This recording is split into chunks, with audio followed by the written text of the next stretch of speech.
Let's get one thing straight. Justice is supposed to be blind. The scales are meant to weigh facts, actions and evidence, not skin colour, not gender, and certainly not political narratives. But what we're seeing now with the Sentencing Council is a textbook example of how radical far-left ideology has infected the heart of Britain. This isn't some random policy tweak. This is the result of a long-term ideological war, a war that Tony Blair launched with a smile and a soundbite. And if you think that's an exaggeration, go watch his old BBC interview. He literally admits he was briefly a trot, as in Trotskyist. That's just not a quirky student phase. That's an admission of a flirtation with a revolutionary Marxist ideology responsible for gulags, purges, political oppression, and the deaths of tens of millions. Let's be clear, Trotskyism is the flip side of Nazism. It's just as totalitarian, just as dehumanizing, just as murderous. We would never allow someone to hold power if they casually admitted they were briefly a Nazi. But a communist?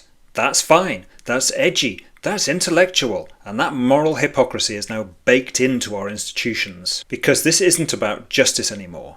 This is about permanent ideological capture and mistreatment of ordinary people. And Blair, along with his political offspring Keir Starmer, knew exactly what they were doing. Embed leftist ideology so deeply into the system that even when Labour isn't in power, their worldview is. Look at Starmer, another slick, sharp-suited lawyer. But while normal young lads were out in Magaluf chasing birds and getting hammered, he was at a communist work camp, soaking up revolutionary dogma, as you do. And now he's here, smiling at the dispatch box, pretending he's moderate, that he'll smash the gangs and help hard-working people, while the very foundations of Britain are being dismantled under his watch. The Sentencing Council's agenda is just the latest symptom. They want judges to hand out different punishments based on identity. Your race, your gender, your background, not your actions, not your intent, just what box you tick on a census. If you're a minority, there's context. If you're a white man, there's condemnation.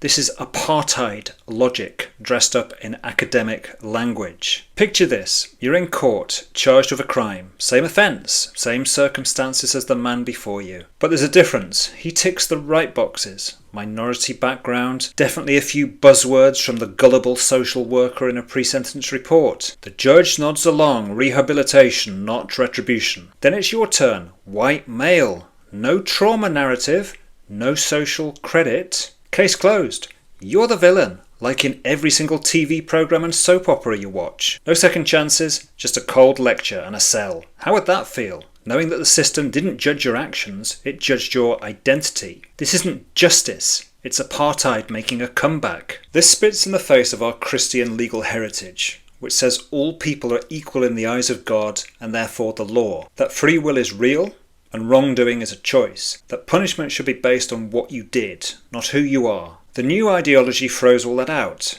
In its place, we get a system of victimhood hierarchies, where justice becomes a political tool. And this is no accident. This is the dream, their wet dream, to change Britain, to hollow out the core and replace it with a depressed mess of division, identity politics, and moral relativism. Because a fragmented population at each other's throats is easier to manage, easier to demoralise, easier to control. This isn't justice, it's the death of fairness, dressed up as compassion and sold to you by revolutionaries in silk ties.